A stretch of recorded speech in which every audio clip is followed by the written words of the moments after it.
All right, folks, back on the Bossman show. As you all requested, I went and hit my man up, DUI, and he's here on the show. It's for the holiday season. DUI, how life been, man? How's things been going with you, my brother?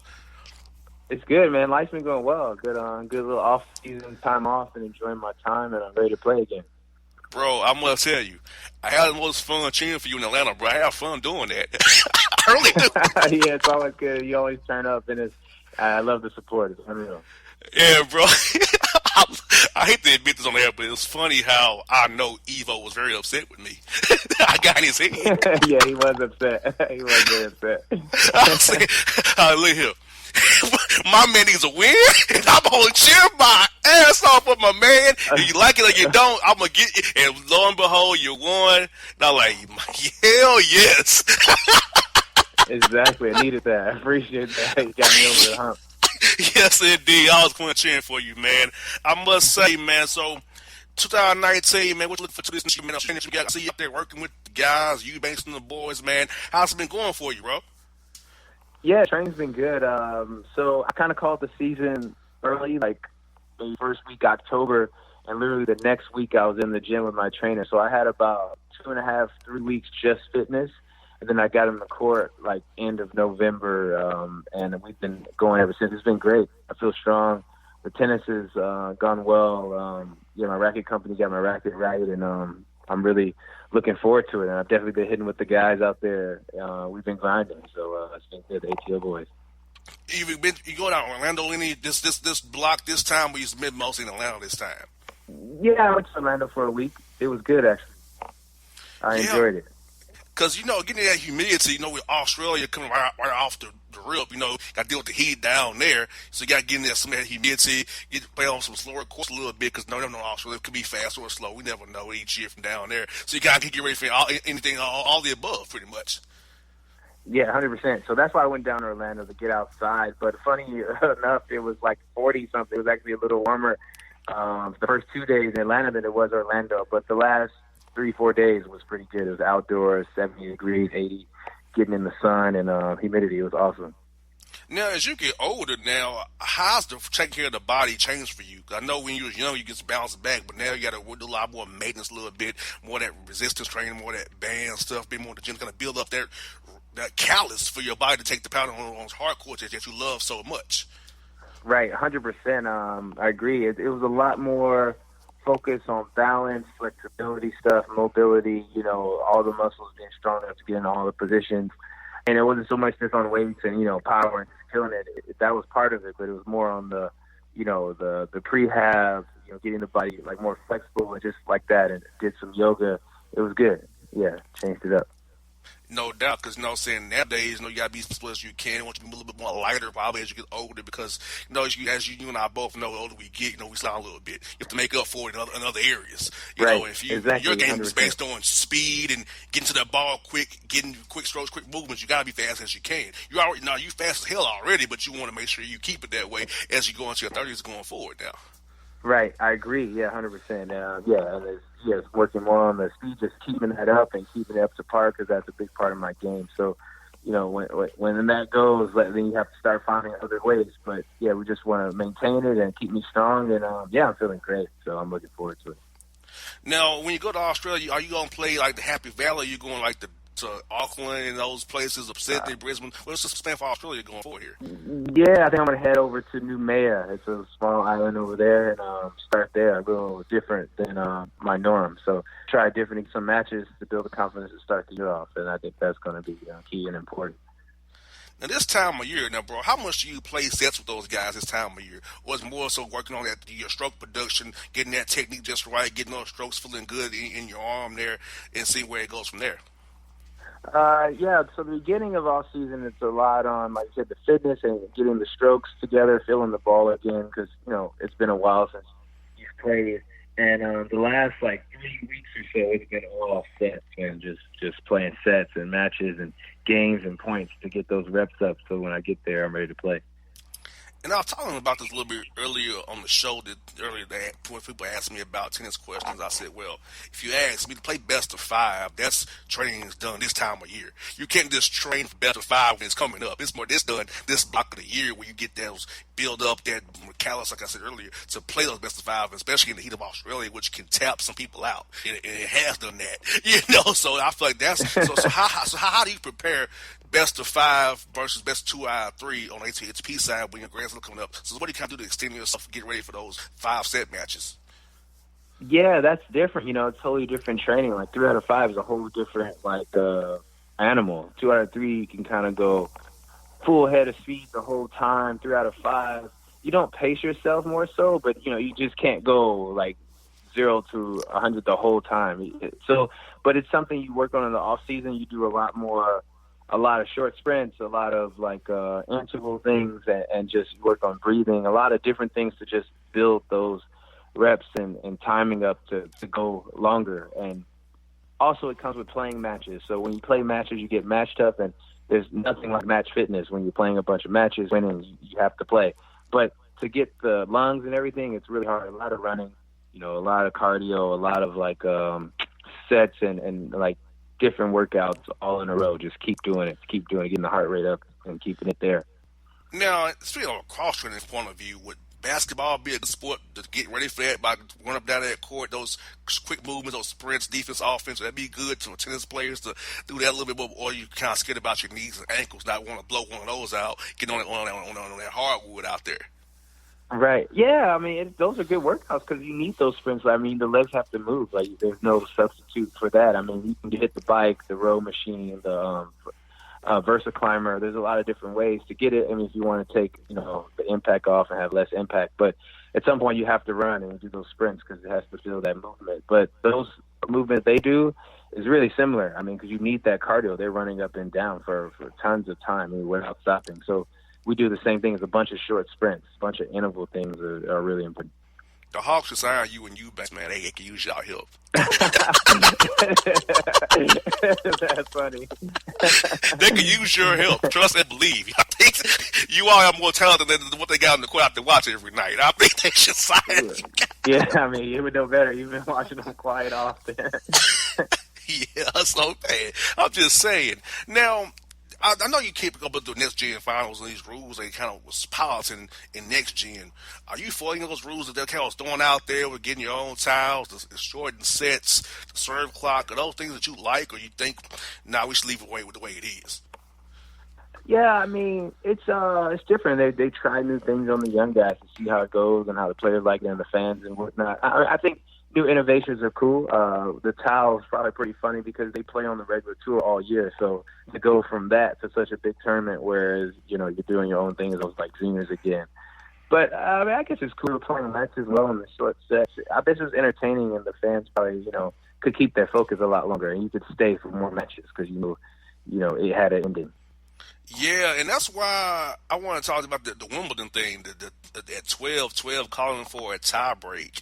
I would be a 6-all personally. I'm not really trying to see a 26-24 match. I was trying to go somewhere that day, but I couldn't go anywhere because I was supposed to write about this match, so I couldn't leave. So I want an ending, not 26-24. And I feel like it also affected the Nadal-Djokovic match because they played underneath the roof, and they opened the roof up. So I feel like that hurt them. And we know Nadal probably wanted that roof open, not closed, because Djokovic can do what he does underneath that roof there. So I feel like you kind of sway the balance of certain matches by going them long sets out there.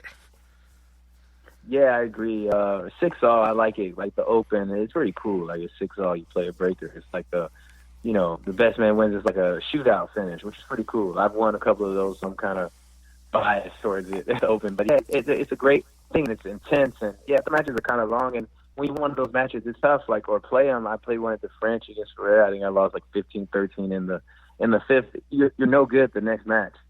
There's no real coming back. A 5 sets alone in itself is tons of work, and it's hard to come back from. But to go that long and play that many extra sets, it's crazy. The only good part about that French Open was you went to the doubles final. That was one good part about that's that true. French Open. I agree. The only good part about that was that you went to I don't know how you pulled up after that. They played doubles as well as you did after that match. 4 hours and some change out there on court 17 or whatever it was out there in some backwoods court. But it was just like, man, my man out there in the backwoods with this dirt ball dude, man. Come on. Give him a tie break, please. Yeah, that's what I wanted. I actually asked, funny enough, at 6 all in the fifth, I was like, "We're playing a breaker," and then they laughed at me. So we went on to keep playing. Man, I think especially on clay, you should have a breaker. That's just too much. 5-6 on clay, hey, we should end at the point. I think we should all go to that 7-6 tiebreaker. I know women wants to be special, but come on, we don't need all them long matches. Right. It's good for TV, good for fans, good for you long. guys, because you guys need to be able to play and play it to your highest level, not be dead the next match. Right, I agree. Yeah, that's the point. You're pretty much dead the next day. And even for the fans, it's who has an attention span to watch one thing for 5-6 hours as well. I mean, if you're not a die-hard, you're not going to get the casual guy to do that.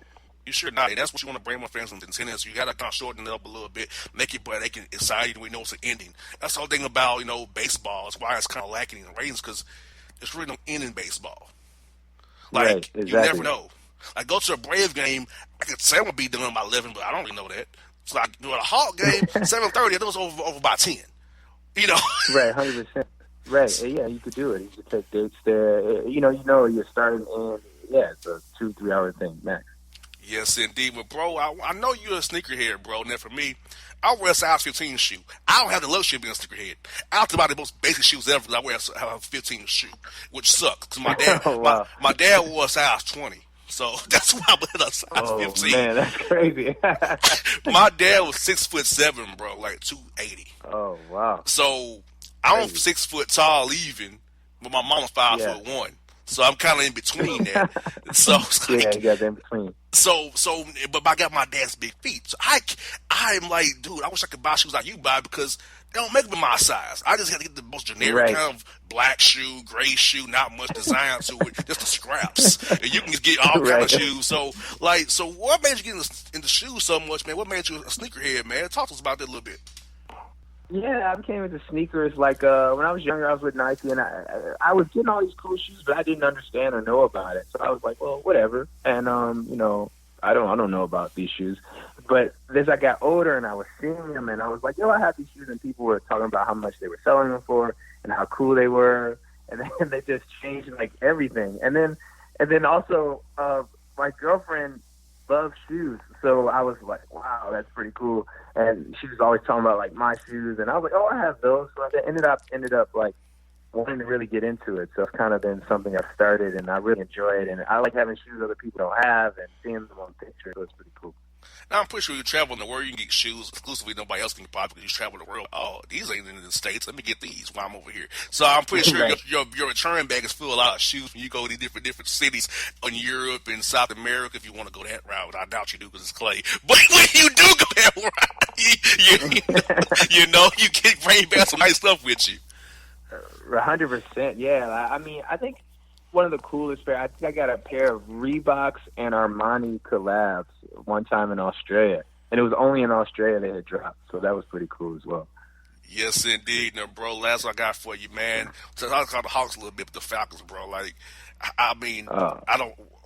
How you feel about this, man? Like, do you feel like it's time for a change in Atlanta? I'm calling for a total rebuild. Like Quinn, Sarkisian, and Manuel gone to start it all over, man. This is tapped out. After that Super Bowl loss, man, we ain't been the same since. No, we haven't been the same as the Super Bowl loss. That hurt, and it's tough this year. The guy was going down. It started like every week. And just it's tough with the Super Bowl being in Atlanta to not even make the playoffs and give ourselves a shot at being there. So, yeah, I mean, something needs to change, or some injury. If it's just injuries, that's another thing. But I'm optimistic. I like the Falcons, man. It's just hurt. This year was really rough to see it. And bro, being on the sidelines watching it go down, like as close as I am to it, yeah, it hurts, man. And when I had to drive back to Tennessee after a loss, it's not as fun. Yeah. I bet it's not as fun as all. Like, especially you gotta drive, you just thinking like, what was this for? I hear you. Because I'm gonna tell you, my day starts at 4 in the morning. I leave Nashville at 4 in the morning to come down for the game on Sundays. Okay. Oh, so it's wow. like I got that drive from Nashville, get to the stadium by 9, 10 o'clock, doing my thing pregame, on tailgates, whoop the whoop, get on the field with the warm ups, then loss. Then I gotta drive back 4 hours after this long day. Oh wow, that's awful. Yeah, that hurts quite. And we had quite a few home games too, like winnable games. It was rough. Yeah, man. So 8 times doing that. Last time I did it was on Sunday, and I must say the drive back sucked. And, Yeah. and this week I got a home game, the Redskins and Titans. And I got to drive to Charlotte after the game for the Falcons Panthers game Oh wow. without Cam Newton. So, oh Lord. So Crazy. yeah, I know. I feel you. rough. Unreal. But at least when I go to Tampa, I'll see Dennis Cooler hopefully when I'm down there in Tampa. Right. But Yeah. We should be there for sure. go see the Bucks and Falcons play. So hopefully I'll get some Dennis Cooler while I'm down there. And then Okay. football over for me to the Super Bowl. Right. Exactly. Yeah. I mean, right. Then that'd be the best. That's gonna be awesome. That's gonna be super fun. I'm Yes, positive. and well, I know you've been to probably the New York Open during that time, but if you get back in town, I can get you on the field. I have a field pass, so you know that. I got Sounds extra good. ones. Yeah. Let me know. I will 100% be there if I'm not in the tournament. Yes, indeed. Well, bro, hey, the fans want to hear from you, man. Glad I got you on again, brother. Hey, like I said, you all been on my boys. So I appreciate you coming on the show, man. As always, I'm going to be cheering for you no matter what. I'm going to be in your corner no matter what. Now, when I'm in Atlanta, I don't care who you playing, I got your back. I appreciate it, Jared, man. I love it, man. That's the best. Appreciate it. All right, bro. Let's have a good holiday. Talk to you soon, DY. You too. All right, man. All right. All right, folks, back on the Bossman show. Time to go out 20 west, up 22 to Memphis, Tennessee, to my man J.C. Smith. What's good, bro? It's good at 901, man. Boss, what's going on, man? Happy Hanukkah. Feliz Navidad. Happy Kwanzaa, all that, man. Man, same to you, my good brother. I got to represent the Kwanzaa because December 26th, next week, we got to get our Kwanzaa on. Close out the year right, and I will be in Memphis on the 29th for that Boston Celtic Grizzly game. So if the weather holds up, bro, I'll be at Clicks, man. Last time I was in town, Laker game, man, the weather wasn't my friend. I had to get out of town fast as I could, brother. Man, yeah, you missed it, man. LeBron came through. He did karaoke and everything. Clicks, man. Man, I hate I missed that, bro. I hate I missed it. But you know, it's all good in the 901 M-Town. Always showing me love. But, bruh, in the M-Town, the Grizz front office, something's going on in that little building up there off from the Forum, man, because they had a 3-team trade, Phoenix, Washington, and the Grizz. They got hung up over either Dylan Brooks or Marshawn Brooks. And then Chris Wallace comes out with this big old press conference the day I'm talking about it was not our fault. We said who we wanted. We didn't change medicals. Perry didn't talk to Sarver. Bro, what is the real deal, Holyfield, when it comes to this trade that fell through in Memphis there? Yeah, that was crazy, right? Well, actually, believe it or not, it was not the Grizz fault. And sometimes, you know how situations can just be miscommunicated. You know, Chris Wallace, he was like they went on the record, had the press conference and everything. But, you know, they say they consistently informed the Suns that, hey, any deal, you know, involving the Brooks was Marshawn Brooks. It was never Dylan Brooks. They say they told Phoenix, you know, consistently that Dylan Brooks would not be part of any deal. And so when the deal came to fruition, for some reason, the Suns still thought that, you know, that Dylan Brooks was going to be included. But nah, like, the Grizz are going off the assumption that, hey, we told y'all that Dylan Brooks is not involved, but we do have another Brooks on the team, Marshawn, that y'all can have. But Phoenix ran with that, thinking it was Dylan Brooks, even though the Grizz told them, you know, 1,000 times, Dylan Brooks is not part of the deal, man. So, you know, as far as blame goes, you know, if you're going to, you know, dish it out as far as percentage, I say Phoenix probably 80%, 80% at fault, man. The Grizz, 20% at fault in this situation, man. Now, this is what's even crazier. There was a report from the Memphian that the Grizz are going to sign Austin Rivers, who was supposed to be in the trade originally, but they ended up trading him and Kelly Oubre for Ariza. Phoenix bought out Austin Brooks, Austin Rivers, released him. And the report is Memphis going to sign with him. It's going to cut Marshawn Brooks to sign Austin Rivers. And all of a sudden that doesn't happen. So how does it get leaked that far? Then all of a sudden we good. What happens, you know, in those situations, of course, as you know, about being, around the league and around all the guys is covering it. Everybody's in a race to be first. You know what I'm saying? To be first as far as putting a story out that, so-and-so, this guy, is signing with this team and all that. Everybody wants to be first because, as with your website and everything that you have now, it's all about the clicks. You know what I'm saying? So you want to be the first one to put the story out there, even though you haven't verified it. You know what I'm saying? You haven't, really checked your sources, and vetted, your sources properly to make sure that what you're putting out there is factual information. But in the race to be first, you put it out there assuming that it's going to happen. But, nothing's a done deal until it's a done deal. And that's what happened in the Austin Rivers situation, man. And from my understanding, the front office, they do need a wing, but just didn't see Austin Rivers as being a viable option to kind of, play that role with this team, man. And that's basically what happened. What's my guy from Yahoo Sports? Is it Shams Charania? Yeah, Shams Charania, yeah. Right, Charania, yeah. So, just to keep up with Woj and everything, what I'm saying, keep up with the Joneses, put that out there first, and then he deletes it. You know what I'm saying? Like, you can't delete it, bro. Of course, people gonna grab that screenshot to see it. You said that, you put it out there. You know what I'm saying? That's my only issue with it. Like, you gonna put it out there, stand by it. You know what I'm saying? Why delete your tweet? Why not just come out with another tweet to say, hey, correction? You know what I'm saying? Like, I messed up. You know what I'm saying? Why you try to hide and delete it now, man? You know what buzzed me when I see unnamed Hawks players texting Woj on the buses and planes, telling him what's going on. And then you act like, oh, I don't know who did it, and you the one that did it. Mm-hmm. Mm-hmm. It's like, I see it firsthand that what goes on. Something happens, a disagreement or an argument, you texting your boys in the media to maybe get it out there. Just seeing it firsthand is crazy, bro. I'm telling you. Seeing it, literally go on, was like, for real? Yeah, man. Okay. We got you. We got you. Right. Now, bro, let me ask you this. LeBron is openly fawning over Anthony Davis.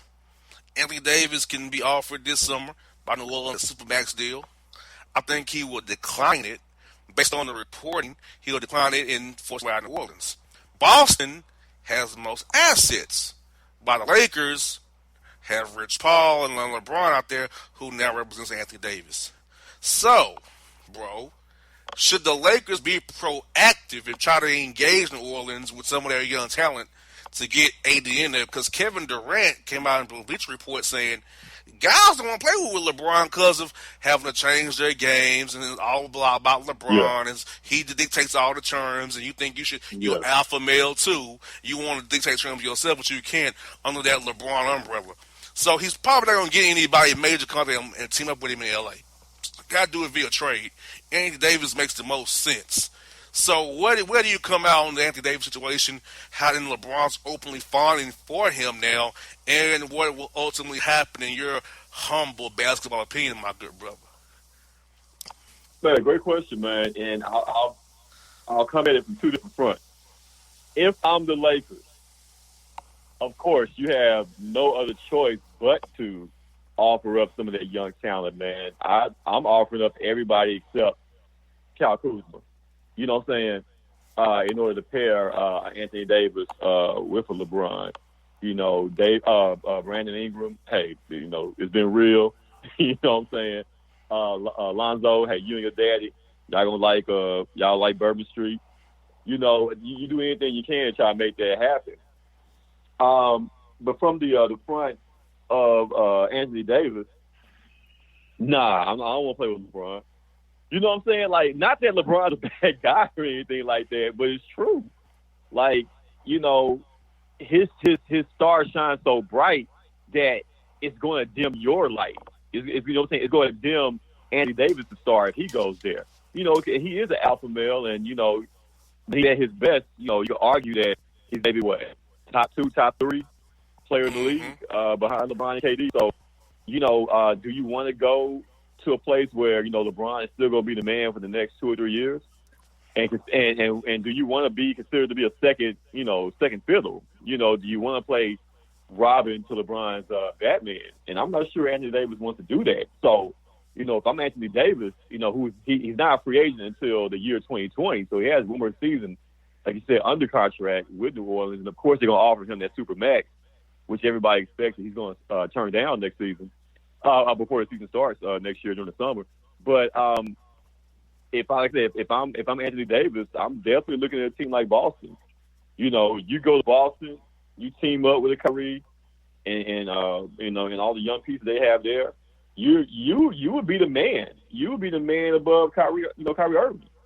If you go to Boston, man. You know what I'm saying? So, and the road to the Eastern Conference Finals, the road to the NBA Finals would be so much easier going to a Boston as opposed to going out west. And bro, I'm looking at the pieces right now. Just from my overhead view of this, I feel like this, bro. If Kawhi Leonard goes to the Clippers, the Warriors keep Kevin Durant. I don't see him going to the Knicks because they don't. That to me, it's a smoke screen. I think it's the Clippers or the Warriors for Kevin Durant because he's already eliminated the Lakers already. If Kawhi goes to the Clippers, I think he'll stay in Golden State.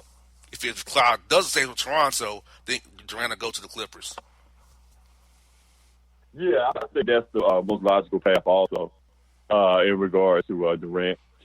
Like I said, a lot of it is just kind of where the cards may fall with the other players and everything, other free agents involved.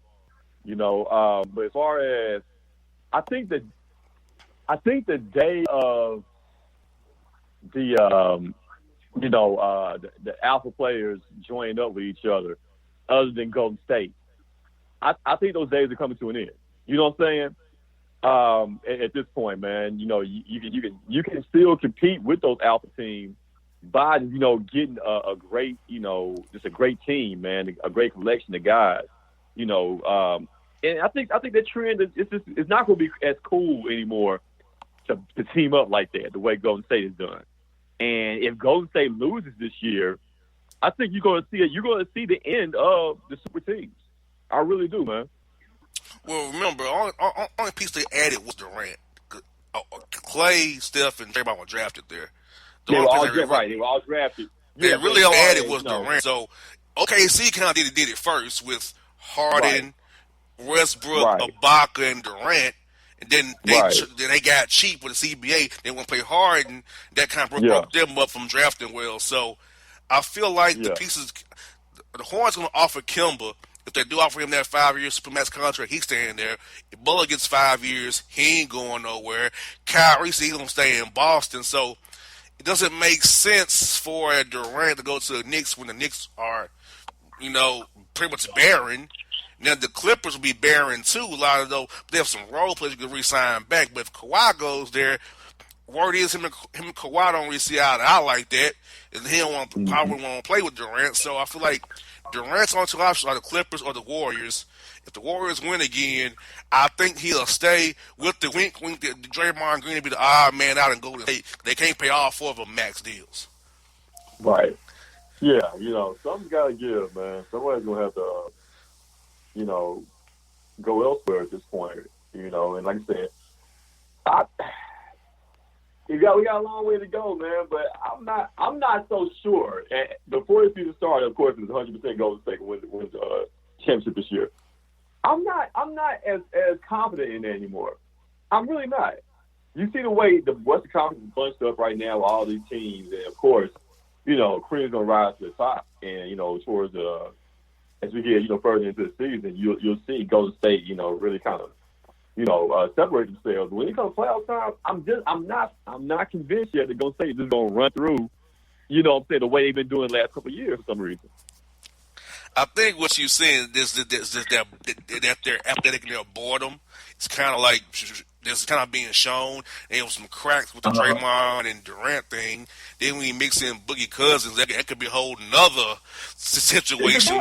It's like, so it's a lot of things swirling around the Warriors. They lost David West. They got a locker room that keeps them all in check. So you're right. There's some things going around that team that are swirling. They could throw them off their game. But I think in the end, even in a tough series with Denver, they'll eke it out. 6, 7 games to get to the finals. Then they're probably going to be playing Toronto or Boston if they own their games. Then that could give them trouble right there. Exactly, man. But you know what I'm saying? I'm much more interested now than I was before the season started, as far as the playoffs and everything, is concerned, man. Like I said, of course, Golden State should win it. All the talent they have. I'm just not so certain that it's just a done deal. It's going to be a cakewalk as it's been in years past. I hear that now, bro. We're a few days for Christmas, bro. What is the plan at Clicks tonight for the people in Memphis to celebrate Christmas early with you? Because they're going to be off work Monday and Tuesday, hopefully. So what they got going? What you got going for on Saturday, bro? Man, listen, we're doing a Christmas album, karaoke Christmas album. Man, Trust Us Records presents 12 Days of Christmas, the Christmas album. It Clicks, man. So y'all come on out. You want to get in? You want to get on the album? Come out. It's going down, man. We're going to have spiked eggnog, all kinds. We're going to have the mistletoe, you know what I'm saying, hanging up above, fellas, if you want, kiss on a little lady or whatever, man. That's what we're doing, man. It's going down tonight. Come through. No doubt, folks. As J.C. Smith, check them out if you're in the city of Memphis. As Clicks Sports Bar, Memphis. Boy, great job as always. We'll talk to you next week on the show here, man. Close to your all right, brother. No doubt. All right, folks. J.C. Smith on the Bossman Show. All right, folks, back on the Bossman Show. Time for the Boss and Bone segment. Portions where we give you a sports segment and give the boss report after that. Brother Bone, I watched this weekend in Jersey.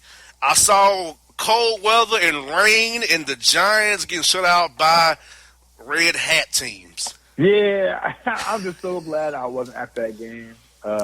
It just, like, friends of mine who were fans of these two teams, they always go to the games. And I tell you, they're hardcore fanatics. Maybe they're a glut for punishment because to go to these late games now, late season games when your team is just terrible and out of the race, it's depressing. But I give my friends kudos for still sticking through it. Yeah, and I'll tell you what, Bone.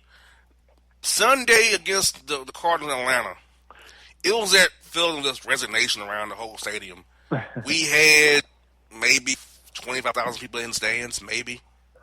It was a rainy day in Atlanta. It just was dead in that stadium. And I'm still embarrassed that the soccer team still sells out Mercedes-Benz and the Falcons cannot. Yeah, it's very embarrassing. When you go to a Falcons game, it's kind of like going to like a D2 game. 25,000 people in the stands. That's a Division II territory. Yeah. And the upper bowl is embarrassing. It's just, we have such a lively pregame with the music and the DJ and the vibe, but just the stands are dead. I see it. I see. I see it. On TV.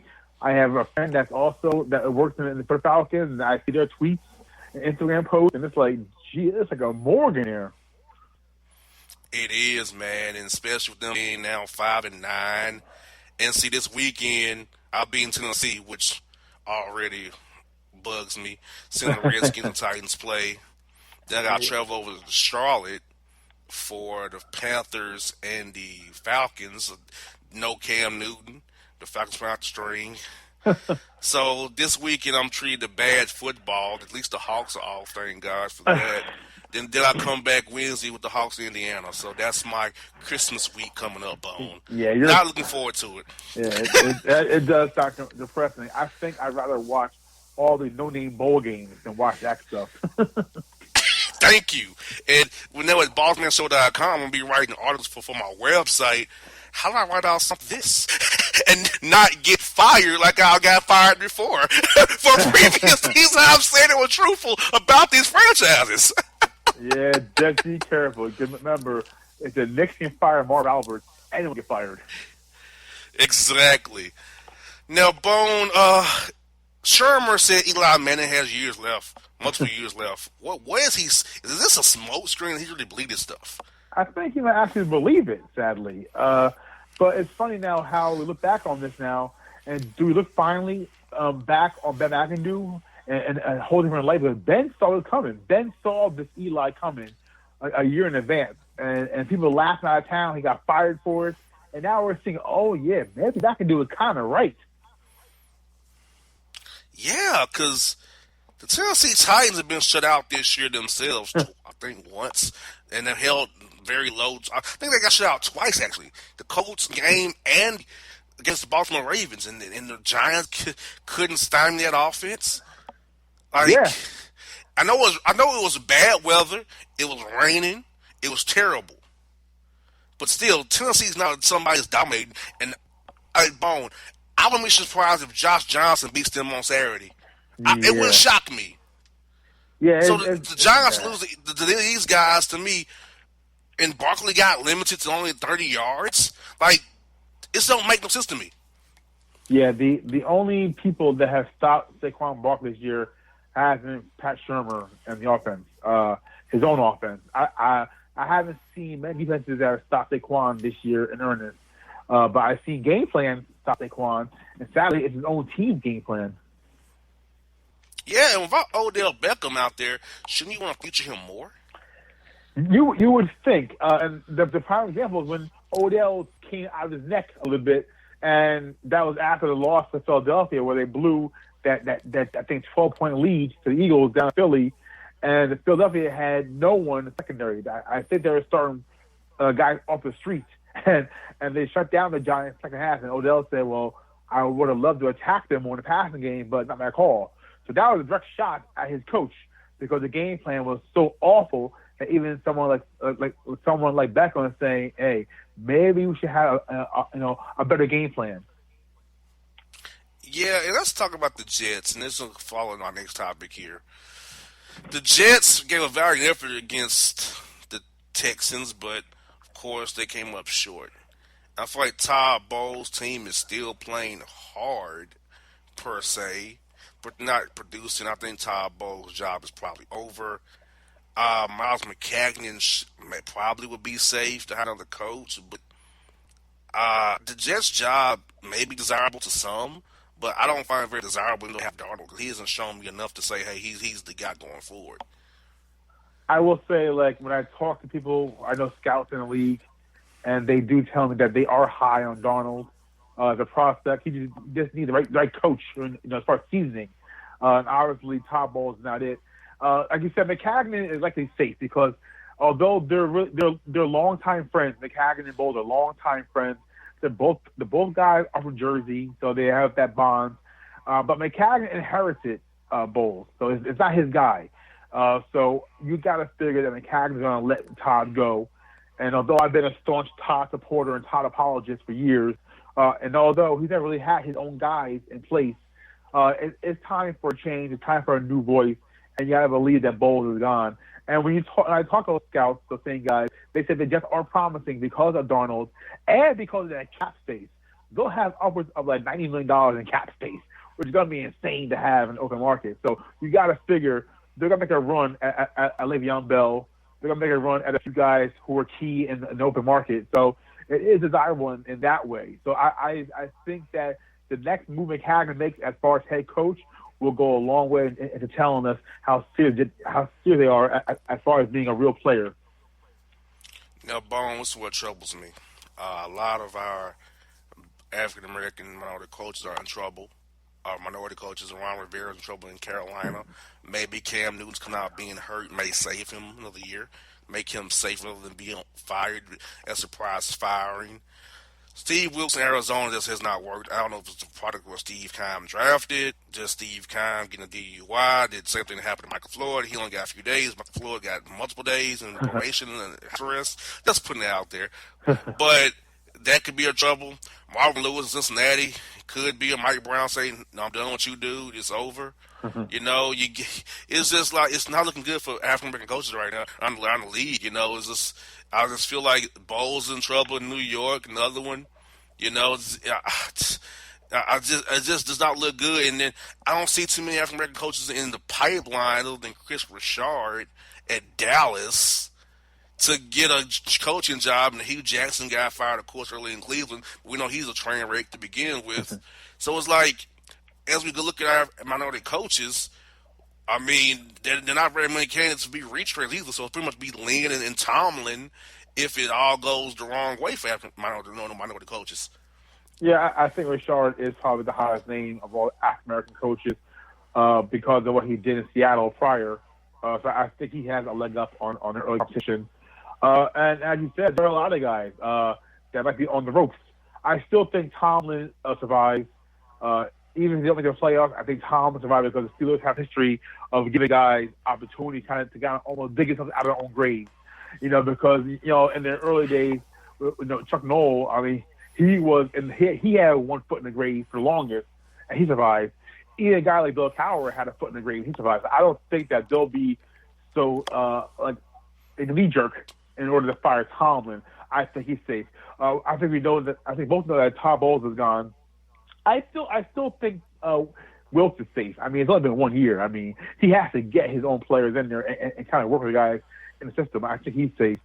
I think Marvin Lewis is the cockroach of the NFL. He survives everything. So I don't think Marvin's going anywhere anytime soon. But as you said, another guy, and it's my Broncos. I think Vance Joseph now is he's gone. I think Vance Joseph is now on borrowed time. I think the fact that they were at one point 6-6, and they had a favorable schedule. They had teams like the Browns, a loss, the Niners, a loss. They have Oakland coming up Monday night. That could be a loss. And they end it with home against the Chargers. Had they run the table and gone 10-6, that right there is the second wild card berth, and his job is saved. But you can't be 6-6 and have a promising schedule going ahead, and you lose at San Fran and then home to the Browns. Even though the Browns are an improved team, you can't lose those two games when you know your season's on the line. So I think that he's gone as well. And you're right, it's not looking good for our coaches.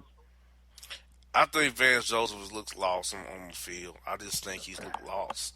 I don't think he has game management skills. He's a coordinator.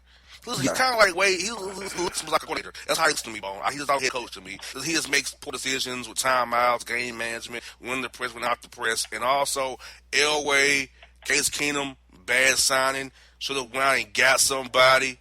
Somebody in Jersey who's working out, Colin Kaepernick maybe. I'm just saying, but you don't want him because we know where you stand, Mr. Elway. So I think John Elway is probably the bright line out there. And then Denver with the bowling situation with the family. I think that's a bad situation out there in Denver. Yeah, I just think that there were so many things behind the scenes that kind of are now coming out. The fact that Joe Ellis, he blocked Elway from rehiring Mike Shanahan. I think that report that came out last week that Elway actually wanted to hire Shanahan again, his coach, and Joe Ellis blocked that. So then John pretty much settled with Vance Joseph. And as you said, there are certain guys that just smell and look like coordinators. And because it's a long way down, even though it's only one seat over per se, from assistant coach to head coach, it's a lot to take in as a head coach in the NFL. Same thing with the NBA. When a guy goes assistant to head coach, we've seen it. Guys kind of flounder because it's a long way down between assistant and head coach. There are just some guys like Vance Joseph, like Wade Phillips, like Dave Campos, Mike Martz, all down the line. There are guys who are just better suited as coordinators. So you're right. I think Vance Joseph just seen over his head for so many games that now it's almost time now for a change with him as well. Yes, indeed. Which like is here on the Bossman Show. That's Boss and Bone segment 1. That's the sports portion. Up next, what you've been waiting on for Boss and Bone to bring you the Boss Report. A lot of Florida today, a lot of entertainers today. Stick with us on the Boss Man Show. Remember, check the new site out, bossmanshow.com, for our podcast, video, audio, Twitter feed, social media. It is the site you want to go to, bossmanshow.com. After the break, we'll be back. All right, folks, back to the Boss Man Show. Time Boss and Bone segment, folks. Let's talk sports, New York sports, NFL. But now it's time to turn to my man Bone and I to bring you the Boss Report. Bone, are you ready for this week's report? Well, I'll floor a lot of entertainers, man, because, like I said, man, the world's crazy. I don't know why guys cutting their junks off, but they're doing it anyway, brother. I'm all ready for Florida. I'm not ready for junk cutting off, but I'm all ready for Florida. Yes, indeed. Well, folks, you've been waiting on it. It's time for it. It's here. It's the Boss Report. first story bone is this. We got whoop his ass. Bronx mom destroys and detains 19-year-old she caught trying to steal her car. A Bronx mom? Yeah, Bronx mom. Oh, okay, yeah, that's called Tuesday. that's like I know Florida has their crazy, but you know Bronx brings it strong too on the low. So yeah, in the Bronx. Man, here we go. We got this bone. Tampa man arrested after bringing a machete up into his office and cutting off the junk of his coworkers who got a promotion over him to begin next year. So he cut off his coworker's junk? Yes, in the bathroom. He brought a machete to the bathroom and cut off his junk. I'm not all for that. Yeah, all right, I'm not all for that. But at least he did cut his own. Because that would have been sense. But yeah, I mean, that's still wrong, of course, people. I mean, don't get me wrong, that's still wrong. That's also felonious. But at least for once, a Florida man didn't cover his own junk because he did get promoted. Now, that would be so Florida. Exactly. Like, at least he cut. It's like, it's bad what I'm saying. At least he didn't cut off his own. Then he should have cut off. I mean, I don't co-sign him butchering a coworker, but at least not his own for one. Exactly. We got this. Cooch career. K. Michelle's hiring a girlfriend that she and her bacon rebellious soul smash to smithereens. She did what? Yeah, K. Michelle's hiring a girlfriend. She and her bacon rebellious soul smashes to smithereens. That's a smithereens. Her girlfriend? Well, she's buying a girlfriend for her and her man. Buying a girlfriend. Hey.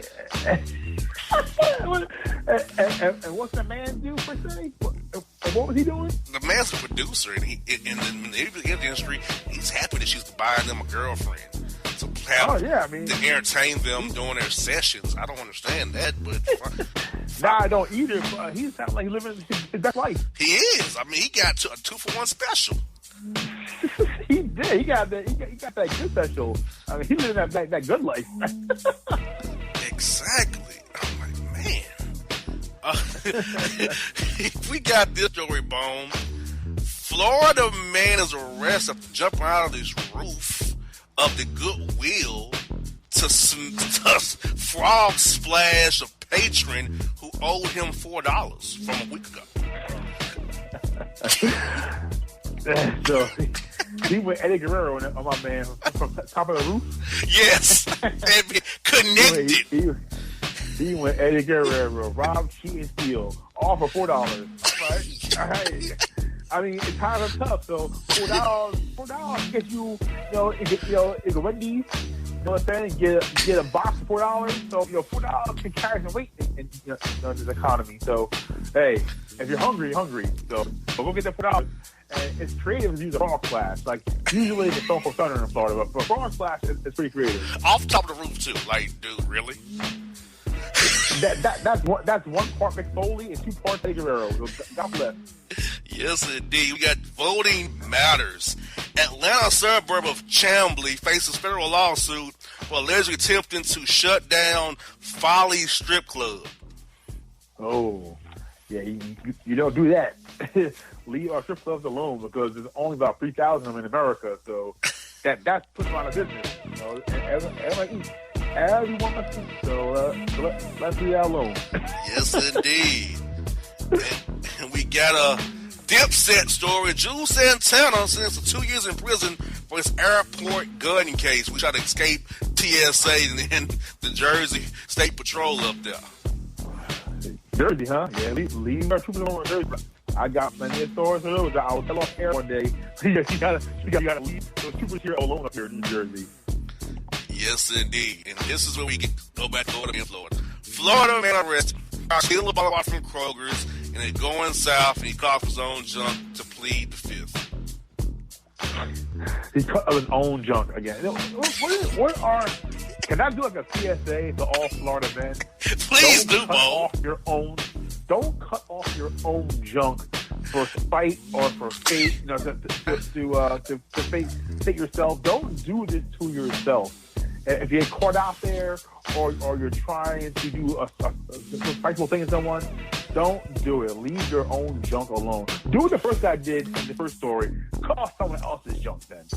Yeah, like, I don't say this every week here. I don't get why my home state is a thing cut off your own junk. Second of all, I don't get why you would cut off anybody's junk if you're a man. You know what that means to us. Exactly. So again, I'm making an amendment.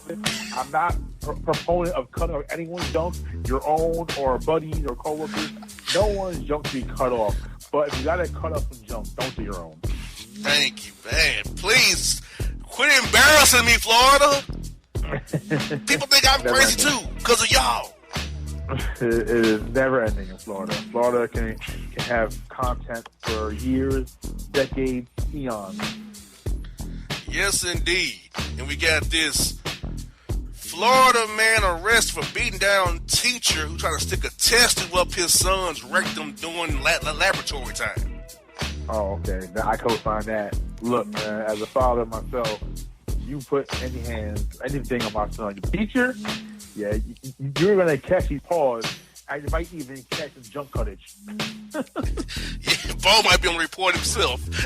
That might be on a report for me. If you hear about anyone put hand on my kids as an administrator in school, you put hand on my kids, you're gonna catch paws, and you will see on the news. You got there right, and here we go, brother. We got bus rider slashes woman who touches her dog and slices her victim's girlfriend's victim too. Like, are you kidding me? Someone touching a dog, slices people over a dog? Yeah, that's grimy, man. That's jeez. That's what, as the kids say, extra. That's extra out there for no reason. Man, people just for no good reason, I'm sure. People tripping. We got this. Carlton don't play that. Alfonso Ribeiro sues Fortnite for allegedly swiping his Carlton dance. Come on. That's the universal dance. Everyone owns the Carlton dance. I'm sorry. I know that he made it famous. I know they call it the Carlton dance, but that's everybody's dance. That's not just Carlton. That's not Alfonso's dance only. That's America's dance. Get off of that. I with your bone. We got this. A man must potentially watch Bambi in jail after illegally poaching a deer. So he illegally poached a deer and now he got to watch Bambi as punishment? Yes, in jail for 30 days straight. That's pretty creative. I mean, it's kind of apples and oranges because Bambi's a cartoon and everything, but that's pretty creative. At least there's no junk cuttage off in there. PSA, I don't like deer. I heard a deer jump out in front of me the other day. And I was heading in to, have some fun. And the deer, I was in my home zone. Deer jumped in front of me. I'm like, you son of a bitch. Thankfully, it missed me and I missed him. But man, those jackasses jump out of nowhere. I swear. Yeah, they do. Even here in Jersey, there's actually a deer abundance here in Jersey where they actually tell licensed firearm owners to please go to work. So if you see an extra deer population, they actually allow it to be controlled. So yeah, the deer come out of nowhere too. I mean, up on the hills and mountains. So at nighttime, they come out of nowhere. Man, what you see? This show is gonna be dumb as hell, Paul.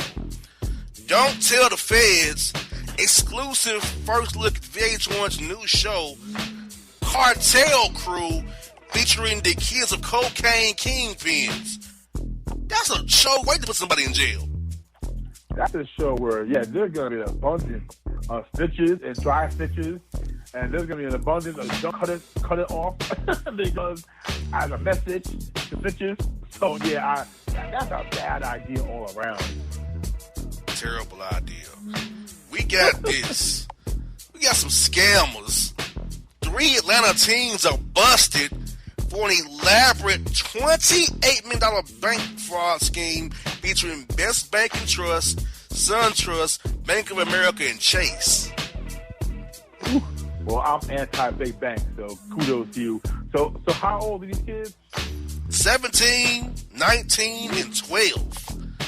Ooh, they're raised right. I'm not for robbery. Okay, let's cut it out. I'm only joking about robbery. But if you're robbing a big bank, hey, look, man, I have a mortgage. I don't like my mortgage company. so if you want to rob big bank, hey, I'm not gonna hate anyone. I want to cut though, but I'm not hating anyone. I hear that. We got Race Matters Bone. Arizona lawmaker doubles down on saying black people don't blend in with society. Listen. Now, see, on a serious note, it's Arizona, right? Yes, Arizona, correct. Yeah, well, that is that really a shock to anyone who knows anything about Arizona history? Nah, not at all. They don't celebrate MLK Day. Yeah, exactly. I tell you, I watched this show on ABC. I don't know if it's on the air anymore. Called What Would You Do? And there were plenty of times where they had what would you do scenarios in Arizona that had to do with race and discrimination. And it's because it's Arizona. And it's like we say Florida man, and all of a sudden asinine or dumb. When you say Arizona man, it usually has to do with racism. Amen, I agree. Both stories in Arizona deal with racial discrimination. That's correct. That is so correct. We got this bone. Ordinary plane. A human heart was found on a Southwest flight, causing the plane to turn around that was heading to Miami. I don't fly as much. I'm kind of like the Black John Madden. I take cruisers everywhere I go. I don't really fly much, but I hear about Southwest. So is that really a shock? Because I'm not an avid flyer. I kind of hear those kind of stories coming out of Southwest. So yeah, I prefer Delta personally. I know it's based in Atlanta, but I kind of prefer Delta rather than Southwest or Spirit or some other cheap 55,000 connection airline flights. Right? Like I said, I'm not an avid flyer. I'm not an experienced one as much, but I hear the stories, and that sounds all right. But damn, how the hell did a heart get on there in the first place? How the hell is it unattended? Yeah, that is scary at best. Someone's dead or dying right now. So, jeez. Exactly. Last one I got for you is we got a Florida model striving to have the biggest butt in the world. Has had 3 Brazilian butt lifts in 4 years and is upset she's not reached her goal yet having the biggest butt in the world. So is she petite in the waist, or is she just a big old girl? No, she's petite in the waist. It's just out of control, but it looks out of control. Okay, so then she's just crazy then. So yeah, she's petite, but it's just like, whoa, boom! Like, I'm like, yeah, but no. Like, yeah, but no, I want, like, how heavy is it? Is it made of rock? Like, I these are things I want to know. As a married man, I'm going to stop there, but I say that I feel intrigued by this whole story. I want to know, like, is it like a dump truck? A cement truck back there? Like, is it soft? Like, I'll stop there because no. Yeah, like I said, I want to explore more, but as a committed man now, I really don't want to delve too deep into it, but, like, it's crazy. It really is. And ladies, you should all be happy with what you're blessed with naturally. Now, I'm not knocking those who have surgery and kind of like augmentation, but to go that other way, to go really out of control and almost cartoonish, then you're almost crossing some lines, I think. You're right about that, my good brother. Now, Bob, I close up on the Boss Report this week. What is your take? This was report, my good brother. I'm just going to say kudos to the first story for cutting off someone else's junk for once, because, your own junk is sacred as it is. Thank you. That is so true. Folks, it's been the Boss and Boss, it's been the Boss Man Show. Check out the new website. It's real nice. BossmanShow.com. You can link to our Twitter feed, the latest podcast of the show. We also got for you the photos we take at the games, got content, got the blogs coming at the beginning of the year, posting the segments on the blog. So, folks, BossShow.com, everything on Get the Boss Man Show. Bone will be with me next year. We got Jay Bonique, J.C. Smith. We got the crew coming back in for you on here on the Boss Man Show. Folks, have a Merry Christmas, Happy Hanukkah, Happy Kwanzaa. We out! And if you don't know, now you know.